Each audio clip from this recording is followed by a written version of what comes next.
Prime ಟೈಮ್ಗೆ ಸ್ವಾಗತ. ಕೆಲವು ವಿಚಾರಗಳನ್ನು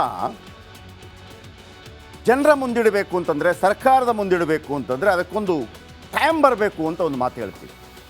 ಹಾಗೆಯೇ ಭಾರತದಲ್ಲಿ ಒಂದು ಮಾತಿದೆ, ಅಥವಾ ಕನ್ನಡದಲ್ಲಿ ಒಂದು ಮಾತಿದೆ, ಪಾಪದ ಕೊಡ ತುಂಬಿಲ್ಲ ಇನ್ನೂ ಕೂಡ ಅಂತ. ಆ ಪಾಪದ ಕೊಡ ತುಂಬಬೇಕಂತೆ, ಅದು ದೊಡ್ಡ ಮಟ್ಟದಲ್ಲಿ ಸುದ್ದಿ ಆಗಬೇಕು ಅಂತಂದರೆ. ನಾನು ಮಾತಾಡ್ತಾ ಇರೋದು ಮೈಕ್ರೋ ಫೈನಾನ್ಸ್ ಬಗ್ಗೆ. ಅನೇಕರು ಇದಕ್ಕಿಂತ ಮೊದಲು ಇದರ ಕಾಟ ತಾಳಲಾರದೆ ಆತ್ಮಹತ್ಯೆ ಮಾಡಿಕೊಂಡಿದ್ದಾರೆ. ಆದರೆ ಎಲ್ಲ ಕಡೆ ಅದು ಒಂದೇ ಸಲ ಆಗಲಿಲ್ಲ. ಈಗ ಒಮ್ಮೊಮ್ಮೆ ಇರುತ್ತಲ್ಲ, ಈಗ ಸ್ವಾತಂತ್ರ್ಯ ಹೋರಾಟ ಸಂದರ್ಭದಲ್ಲಿ ಕೂಡ ಅಲ್ಲಲ್ಲಿ ಹೋರಾಟಗಳಾಗ್ತಾ ಇತ್ತು. ಒಂದೇ ರೀತಿಯ ಹೋರಾಟಗಳು ಎಲ್ಲ ಕಡೆಯಿಂದ ಆಗಲಿಲ್ಲ. ಯಾವಾಗ ಒಂದೇ ಸಲ ಹೋರಾಟಗಳು ಶುರುವಾಯಿತೋ ಎಲ್ಲರದು ಪೀಸ್ ಬಂದಾಯಿತು. ಹಾಗೇ ಈ ಮೈಕ್ರೋ ಫೈನಾನ್ಸ್ ವಿಚಾರಕ್ಕೆ ಸಂಬಂಧಪಟ್ಟ ಹಾಗೆ ಅಲ್ಲಲ್ಲಿ ಪ್ರತಿಭಟನೆಗಳಾಗ್ತಾಯಿತ್ತು. ಯಾವಾಗ ಎಲ್ಲ ಮಾಧ್ಯಮಗಳಲ್ಲಿ ಅದು ಬರೋದಕ್ಕೆ ಶುರುವಾಯಿತು, ರಿಪಬ್ಲಿಕ್ ಕನ್ನಡ ಅದನ್ನು ಸ್ವಲ್ಪ ಜೋರಾಗಿ ಒಂದು ಸ್ಟೆಪ್ ಮುಂದೆ ಹೋಗಿ ತಗೊಳ್ತು. ಯಾಕೆ ಅಂತಂದರೆ, ನಾಳೆ ಮುಖ್ಯಮಂತ್ರಿಗಳು ಒಂದು ಸುಗ್ರೀವಾಜ್ಞೆ ಮುಖಾಂತರ ಅದಕ್ಕೊಂದು ಪೆಟ್ಟು ಕೊಡಲಿದ್ದಾರೆ. ಅದಕ್ಕಿಂತ ಮೊದಲು ಅದರಲ್ಲಿ ಆಗ್ತಾ ಇರುವಂಥ ಅನಾಹುತಗಳ ಬಗ್ಗೆ ನಾವು ಇಂಚಿಂಚಾಗಿ ಸರ್ಕಾರದ ಗಮನ ಸೆಳೆಯುವಂಥ ಪ್ರಯತ್ನವನ್ನು ಮಾಡಿದ್ವಿ.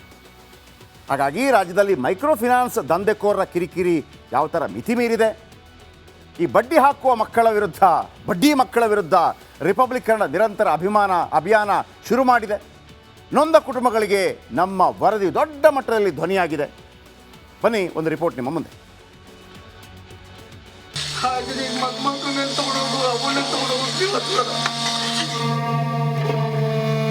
ಹಿಂದೆ ನಾವು ಮನವಿ ಪತ್ರ ಕೊಟ್ಟಾಗ ಸಮಾಧಾನಕರವಾಗಿ ನಮಗೆ ಹೇಳಿ ಕಳಿಸಿದ್ರಿ. ಅಲ್ಲಿಂದ ಇಲ್ಲಿವರೆಗೂ ನಮಗೆ ಮತ್ತೆ ಯಾವ ರೀತಿಯೂ ಆಗಿಲ್ಲ.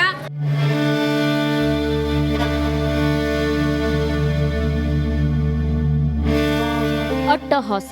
ಕರುನಾಡಲ್ಲಿ ಮೈಕ್ರೋ ಫೈನಾನ್ಸ್ ಕಂಪನಿಗಳು ಅಕ್ಷರಶಃ ಅಟ್ಟಹಾಸ ಮೆರೆಯುತ್ತಿವೆ. ಸಾಲ ಕೊಟ್ಟು ಬಡ ಜನರ ಜೀವ ಹಿಂಡುತ್ತಿವೆ. ಬಡ್ಡಿ ಅಂತ ಸಾಲಗಾರರ ಮಾನ ಮರ್ಯಾದೆಯನ್ನ 3 ಕಾಸಿಗೆ ಹರಾಜು ಹಾಕ್ತಿವೆ.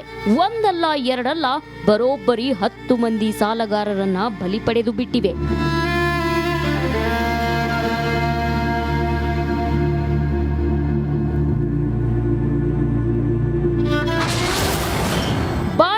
ಮಗುವನ್ನ ಹೊರಹಾಕಿ ಅಟ್ಟಹಾಸ. ಬೆಳಗಾವಿಯ ತಾರಿಹಾಳ ಗ್ರಾಮದಲ್ಲಿ ಗಣಪತಿ ಲೋಹರ್ ಎಂಬಾತ 5 ವರ್ಷದ ಹಿಂದೆ 5 ಲಕ್ಷ ಸಾಲ ಪಡೆದಿದ್ರು. ಹೆಂಡತಿಗೆ ಹುಷಾರಿರ್ಲಿಲ್ಲ, ಮಗಳು ಹೆರಿಗೆಗೆ ಬಂದಿದ್ರು. ಹೀಗಾಗಿ 6 ತಿಂಗಳು ಹಣ ಕಟ್ಟಿರ್ಲಿಲ್ಲ. ಆದ್ರೆ ಈ ಫೈನಾನ್ಸ್ ನವರು ಏಕಾಏಕಿ ಬಾಣಂತಿ ಮಗುವನ್ನ ಮನೆಯಿಂದ ಹೊರ ಹಾಕಿದ್ದಾರೆ. ಪಬ್ಲಿಕ್ ಟಿವಿ ಒಳಗ ಫೈನಾನ್ಸ್ ದವ್ರು ಬಂದ್ರಿ ಸರ್. ಬರಾನ ಅವ್ರ ಅಚಾನಕನ ನಾವು ಮುಂಜಾನೆ 11 ಗಂಟೆ ಸುಮಾರು ಬಂದ್ರಿ ಸರ್. ಡೈರೆಕ್ಟ್ ಏನು ಮಾತು ಇಲ್ಲ, ಏನೂ ಇಲ್ಲ. ಡೈರೆಕ್ಟ್ ಮನ್ಯಾಗಿಂದ ಖಾಲಿ ಮಾಡ್ರಿ, ಮತ್ತು ಎಲ್ಲ ಇದು ಮಾಡ್ರಿ, ತೊಗೊಂಡು ಹೊರಗೆ ಹೋಗ್ರಿ ಅಂತ ಹೇಳ್ಯಾರ. ನಿನ್ನೆ ಹೋಗಿ ಹೊರಗೆ ಹಾಕಿ ಸೀಜಿಂಗ್ ಮಾಡ್ರಿ ಸರ್ ಮನಿ. ಆಮೇಲೆ ಹೊರಗೆ ಕುಂತಿದ್ದು ಸರ್. ನಿನ್ನೆ ಹಗಲೆಲ್ಲ ಹೊರಗೆ ಕುಂತು ನೈಟಲ್ಲಿ ಹೊರಗಡೆ ಮಲ್ಕೊಂಡಿದ್ದು ಸರ್ ನಾವು. ಸಿಎಂಗೆ ಮಾಂಗಲ್ಯ ಸರ ಪೋಸ್ಟ್. ಹಾವೇರಿ ರಾಣೆಬೆನ್ನೂರಿನ ಶೈಲಮ್ಮ ಅನ್ನೋರು 50,000 ರೂಪಾಯಿ ಸಾಲ ಪಡೆದಿದ್ರು. ನಂತರ ಮಗನ ಚಿಕಿತ್ಸೆಗೆ ಮತ್ತೆ ಸಾಲ ಕೂಡ ಮಾಡಿದ್ರು. 2 ಹಣ ಕಟ್ಟಲಾಗದೆ ಕಂಗಾಲಾಗಿ ಹೋಗಿದ್ರು. ಫೈನಾನ್ಸ್ ಅವರ ಕಾಟ ತಾಳಲಾರದೆ ಇದೀಗ ಸಿಎಂಗೆ ತಾಳಿ ಪೋಸ್ಟ್ ಮಾಡಿದ್ದಾರೆ. ನಮ್ಮ ತಾಳಿ ಕಾಪಾಡಿ ಅಂತ ಅಂಗಲಾಚಿದ್ದಾರೆ. ಹಾವಳಿ ಜೋರಾಗಿ ಹಿಂದೆ ನಾವು ಮನವಿ ಪತ್ರ ಕೊಟ್ಟಾಗ ಸಮಾಧಾನಕರವಾಗಿ ನಮಗೆ ಹೇಳಿ ಕಳಿಸಿದ್ರಿ. ಅಲ್ಲಿಂದ ಇಲ್ಲಿವರೆಗೂ ನಮಗೆ ಮತ್ತೆ ಯಾವ ರೀತಿಯೂ ಆಗಿಲ್ಲ. ಇನ್ನು ಹೆಚ್ಚಿನ ತೊಂದರೆ ಆಗೈತೆ ಹೊರತು ಕಡಿಮೆ ಅಂತೂ ಆಗಿಲ್ಲ. ಅದಕ್ಕೆ ಮತ್ತೆಷ್ಟೋ ಕುಟುಂಬಗಳು ಗಂಡರು ಸಹಿತ ಬಿಟ್ಟು ಹೋಗಿದ್ದಾರೆ. ದುಡಿಮಿಲ್ದಾನೆ ಗಂಡನೇ ಇಲ್ಲ ಅಂದಿನ ಮೇಲೆ ಈ ಮಂಗಲೇ ನಮ್ ಕೊಳ್ಳಾಗಿಲ್ಲ ಅಂದಮೇಲೆ ಮುಂದೆ ನಾವು ಹೆಂಗೆ ಜೀವನ ಮಾಡೋಣ?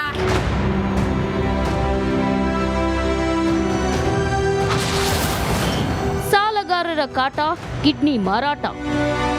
ರಾಮನಗರದ ಮಾಗಡಿಯಲ್ಲಂತೂ ಘನಘೋರ ಘಟನೆ ನಡೆದು ಹೋಗಿದೆ. ಗೀತಾ ಎಂಬ ಮಹಿಳೆಗೆ ಬಡ್ಡಿ ಕಟ್ಟುವಂತೆ ಫೈನಾನ್ಸ್ ಕಂಪನಿಗಳು ಕಿರುಕುಳ ಕೊಟ್ಟಿವೆ. ಕಾಟ ತಾಳಲಾಗದೆ ಗೀತಾ 2,50,000ಕ್ಕೆ ತಮ್ಮ ಕಿಡ್ನಿ ಮಾರಾಟ ಮಾಡಿದ್ದಾರೆ. ಹಾಸ್ಪಿಟ್ಲಿಗೆ ದುಡ್ಡಿರ್ಲಿಲ್ಲ, ತುಂಬಾ ಕಷ್ಟ ಆಯ್ತು.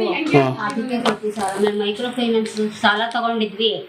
ಅವರು ತುಂಬಾ ಹಿಂಸೆ ಕೊಡ್ತಾ ಇದ್ರು. ಹಿಂಸೆ ತಾಳಲಾರ್ದೆ ಕಿಡ್ನಿ ಕೊಟ್ಟ ಸರ್. ಮನೆ ಸೀಸ್, ಬೀದಿಗೆ ಬಿದ್ದ ಬಡ ಕುಟುಂಬ. ಬೆಳಗಾವಿ ಜಿಲ್ಲೆಯ ಕಿತ್ತೂರಿನ ಬೈಲೂರು ಗ್ರಾಮದಲ್ಲಿ ಯಲ್ಲವ್ವ ದಂಪತಿ 9 ಲಕ್ಷ ಸಾಲ ಪಡೆದಿದ್ರು.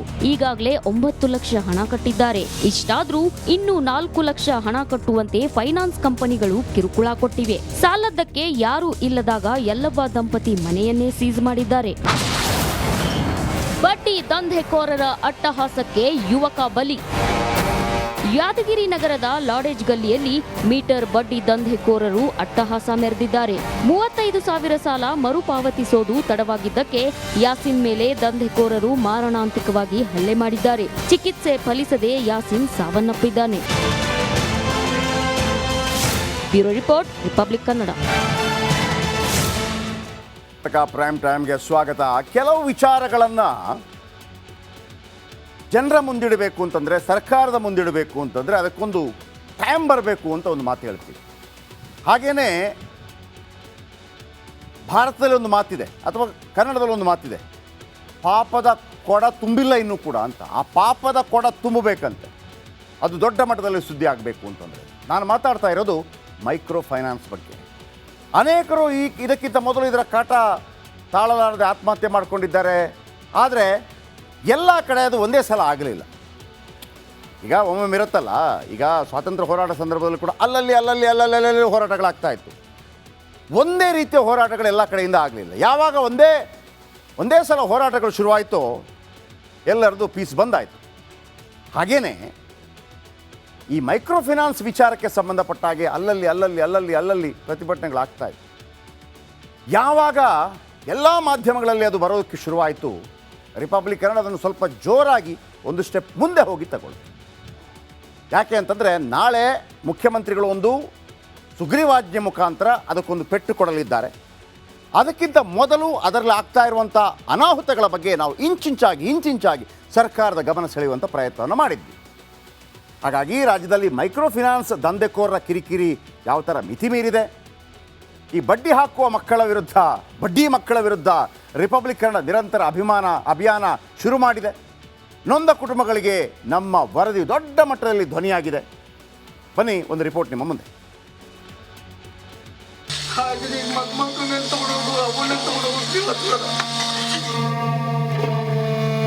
ಹಿಂದೆ ನಾವು ಮನವಿ ಪತ್ರ ಕೊಟ್ಟಾಗ ಸಮಾಧಾನಕರವಾಗಿ ನಮ್ಗೆ ಹೇಳಿ ಕಳಿಸಿದ್ರಿ. ಅಲ್ಲಿಂದ ಇಲ್ಲಿವರೆಗೂ ನಮಗೆ ಮತ್ತೆ ಯಾವ ರೀತಿಯೂ ಆಗಿಲ್ಲ.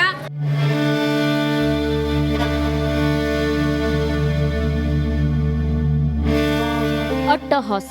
ಕರುನಾಡಲ್ಲಿ ಮೈಕ್ರೋ ಫೈನಾನ್ಸ್ ಕಂಪನಿಗಳು ಅಕ್ಷರಶಃ ಅಟ್ಟಹಾಸ ಮೆರೆಯುತ್ತಿವೆ.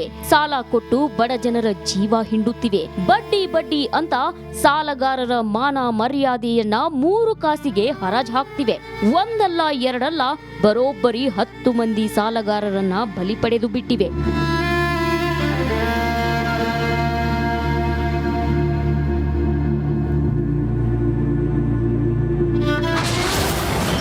ಬಾಣಂತಿ ಮಗುವನ್ನ ಹೊರಹಾಕಿ ಅಟ್ಟಹಾಸ. ಬೆಳಗಾವಿಯ ತಾರಿಹಾಳ ಗ್ರಾಮದಲ್ಲಿ ಗಣಪತಿ ಲೋಹರ್ ಎಂಬಾತ 5 ವರ್ಷದ ಹಿಂದೆ 5 ಲಕ್ಷ ಸಾಲ ಪಡೆದಿದ್ರು. ಹೆಂಡತಿಗೆ ಹುಷಾರಿರ್ಲಿಲ್ಲ, ಮಗಳು ಹೆರಿಗೆಗೆ ಬಂದಿದ್ರು. ಹೀಗಾಗಿ 6 ತಿಂಗಳು ಹಣ ಕಟ್ಟಿರ್ಲಿಲ್ಲ. ಆದ್ರೆ ಈ ಫೈನಾನ್ಸ್ ನವರು ಏಕಾಏಕಿ ಬಾಣಂತಿ ಮಗುವನ್ನ ಮನೆಯಿಂದ ಹೊರ ಹಾಕಿದ್ದಾರೆ. ಪಬ್ಲಿಕ್ ಟಿವಿ ಒಳಗ ಫೈನಾನ್ಸ್ ದವ್ರು ಬಂದ್ರಿ ಸರ್. ಬರಾನ ಅವ್ರ ಅಚಾನಕನ ನಾವು ಮುಂಜಾನೆ 10:11 ಗಂಟೆ ಸುಮಾರು ಬಂದ್ರಿ ಸರ್. ಡೈರೆಕ್ಟ್ ಏನು ಮಾತು ಇಲ್ಲ, ಏನೂ ಇಲ್ಲ. ಡೈರೆಕ್ಟ್ ಮನ್ಯಾಗಿಂದ ಖಾಲಿ ಮಾಡ್ರಿ, ಮತ್ತು ಎಲ್ಲ ಇದು ಮಾಡ್ರಿ, ತೊಗೊಂಡು ಹೊರಗೆ ಹೋಗ್ರಿ ಅಂತ ಹೇಳ್ಯಾರ. ನಿನ್ನೆ ಹೋಗಿ ಹೊರಗೆ ಹಾಕಿ ಸೀಜಿಂಗ್ ಮಾಡ್ರಿ ಸರ್ ಮನಿ. ಆಮೇಲೆ ಹೊರಗೆ ಕುಂತಿದ್ದು ಸರ್. ನಿನ್ನೆ ಹಗಲೆಲ್ಲ ಹೊರಗೆ ಕುಂತು ನೈಟಲ್ಲಿ ಹೊರಗಡೆ ಮಲ್ಕೊಂಡಿದ್ದು ಸರ್ ನಾವು. ಸಿಎಂಗೆ ಮಾಂಗಲ್ಯ ಸರ ಪೋಸ್ಟ್. ಹಾವೇರಿ ರಾಣೆಬೆನ್ನೂರಿನ ಶೈಲಮ್ಮ ಅನ್ನೋರು 50,000 ರೂಪಾಯಿ ಸಾಲ ಪಡೆದಿದ್ರು. ನಂತರ ಮಗನ ಚಿಕಿತ್ಸೆಗೆ ಮತ್ತೆ ಸಾಲ ಕೂಡ ಮಾಡಿದ್ರು. 2 ಹಣ ಕಟ್ಟಲಾಗದೆ ಕಂಗಾಲಾಗಿ ಹೋಗಿದ್ರು. ಫೈನಾನ್ಸ್ ಅವರ ಕಾಟ ತಾಳಲಾರದೆ ಇದೀಗ ಸಿಎಂಗೆ ತಾಳಿ ಪೋಸ್ಟ್ ಮಾಡಿದ್ದಾರೆ. ನಮ್ಮ ತಾಳಿ ಕಾಪಾಡಿ ಅಂತ ಅಂಗಲಾಚಿದ್ದಾರೆ. ಹಾವಳಿ ಜೋರಾಗಿ ಹಿಂದೆ ನಾವು ಮನವಿ ಪತ್ರ ಕೊಟ್ಟಾಗ ಸಮಾಧಾನಕರವಾಗಿ ನಮ್ಗೆ ಹೇಳಿ ಕಳಿಸಿದ್ರಿ. ಅಲ್ಲಿಂದ ಇಲ್ಲಿವರೆಗೂ ನಮಗೆ ಮತ್ತೆ ಯಾವ ರೀತಿಯೂ ಆಗಿಲ್ಲ. ಇನ್ನು ಹೆಚ್ಚಿನ ತೊಂದರೆ ಆಗೈತೆ ಹೊರತು ಕಡಿಮೆ ಅಂತೂ ಆಗಿಲ್ಲ. ಅದಕ್ಕೆ ಮತ್ತೆ ಎಷ್ಟೋ ಕುಟುಂಬಗಳು ಗಂಡರು ಸಹಿತ ಬಿಟ್ಟು ಹೋಗಿದ್ದಾರೆ. ದುಡಿಮಿಲ್ದಾನೆ ಗಂಡನೇ ಇಲ್ಲ ಅಂದಿನ ಮೇಲೆ ಈ ಮಂಗಲೇ ನಮ್ಗೆ ಕೊಳ್ಳಾಗಿಲ್ಲ ಅಂದಮೇಲೆ ಮುಂದೆ ನಾವು ಹೆಂಗೆ ಜೀವನ ಮಾಡೋಣ?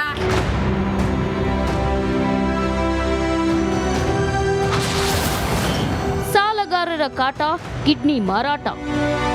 ರಾಮನಗರದ ಮಾಗಡಿಯಲ್ಲಂತೂ ಘನಘೋರ ಘಟನೆ ನಡೆದು ಹೋಗಿದೆ. ಗೀತಾ ಎಂಬ ಮಹಿಳೆಗೆ ಬಡ್ಡಿ ಕಟ್ಟುವಂತೆ ಫೈನಾನ್ಸ್ ಕಂಪನಿಗಳು ಕಿರುಕುಳ ಕೊಟ್ಟಿವೆ. ಕಾಟ ತಾಳಲಾಗದೆ ಗೀತಾ 2,50,000ಕ್ಕೆ ತಮ್ಮ ಕಿಡ್ನಿ ಮಾರಾಟ ಮಾಡಿದ್ದಾರೆ. ಹಾಸ್ಪಿಟ್ಲಿಗೆ ದುಡ್ಡಿರ್ಲಿಲ್ಲ, ತುಂಬಾ ಕಷ್ಟ ಆಯ್ತು. ಅದಕ್ಕೆ ಕೊಡ್ತೀವಿ ಸರ್. ಆಮೇಲೆ ಮೈಕ್ರೋ ಫೈನಾನ್ಸ್ ಸಾಲ ತಗೊಂಡಿದ್ವಿ. ಅವರು ತುಂಬಾ ಹಿಂಸೆ ಕೊಡ್ತಾ ಇದ್ರು. ಹಿಂಸೆ ತಾಳಲಾರ್ದೆ ಕಿಡ್ನಿ ಕೊಟ್ಟ ಸರ್. ಮನೆ ಸೀಸ್, ಬೀದಿಗೆ ಬಿದ್ದ ಬಡ ಕುಟುಂಬ. ಬೆಳಗಾವಿ ಜಿಲ್ಲೆಯ ಕಿತ್ತೂರಿನ ಬೈಲೂರು ಗ್ರಾಮದಲ್ಲಿ ಯಲ್ಲವ್ವ ದಂಪತಿ 9 ಲಕ್ಷ ಸಾಲ ಪಡೆದಿದ್ರು. ಈಗಾಗಲೇ 9 ಲಕ್ಷ ಹಣ ಕಟ್ಟಿದ್ದಾರೆ. ಇಷ್ಟಾದ್ರೂ ಇನ್ನೂ 4 ಲಕ್ಷ ಹಣ ಕಟ್ಟುವಂತೆ ಫೈನಾನ್ಸ್ ಕಂಪನಿಗಳು ಕಿರುಕುಳ ಕೊಟ್ಟಿವೆ. ಸಾಲದ್ದಕ್ಕೆ ಯಾರೂ ಇಲ್ಲದಾಗ ಯಲ್ಲವ್ವ ದಂಪತಿ ಮನೆಯನ್ನೇ ಸೀಸ್ ಮಾಡಿದ್ದಾರೆ. ಬಡ್ಡಿ ದಂಧೆಕೋರರ ಅಟ್ಟಹಾಸಕ್ಕೆ ಯುವಕ ಬಲಿ. ಯಾದಗಿರಿ ನಗರದ ಲಾಡೇಜ್ ಗಲ್ಲಿಯಲ್ಲಿ ಮೀಟರ್ ಬಡ್ಡಿ ದಂಧೆಕೋರರು ಅಟ್ಟಹಾಸ ಮೆರೆದಿದ್ದಾರೆ. 35,000 ಸಾಲ ಮರುಪಾವತಿಸೋದು ತಡವಾಗಿದ್ದಕ್ಕೆ ಯಾಸಿನ್ ಮೇಲೆ ದಂಧೆಕೋರರು ಮಾರಣಾಂತಿಕವಾಗಿ ಹಲ್ಲೆ ಮಾಡಿದ್ದಾರೆ. ಚಿಕಿತ್ಸೆ ಫಲಿಸದೆ ಯಾಸಿನ್ ಸಾವನ್ನಪ್ಪಿದ್ದಾನೆ. Bureau report, Republic Kannada.